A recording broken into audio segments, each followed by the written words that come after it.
এই আড়াই বস্তু দুষ্কাশিয়া লোহ মাছকালায় তুলে দিলাম। আর সঙ্গে আমার আশীর্বাদ রইল মা, তুমি যেন লোহ মাছকালায় শুদ্ধ করতে পারো। আর তুমি লোহ মাছকালায় শুদ্ধ করতে না পারো, একটা কথা মনে রাখো, এই সমাজের সামনে তোমাকে কাটিয়ে টুকরো টুকরো করে আমি সাগরে এনে যাবো, ভাসিয়ে দেবো। কথাটা যেন মনে থাকে।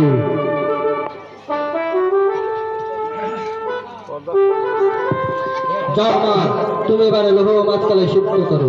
তাই হবে বাবা, এবার আমি আসি। তাই হবে।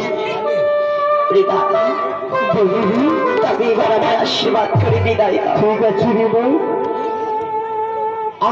আমি তোমাকে পাহাড় ধরে আশীর্বাদ করছি। দাদা, তুমি যেন ওই লোহ মাছকালায় সিদ্ধ করতে পারো, তাই যেন হয় রে দাদা, তাই যেন হয়। হে মঙ্গলময় ঠাকুর, তুমি আমার জীবনে করে কষ্ট নেবে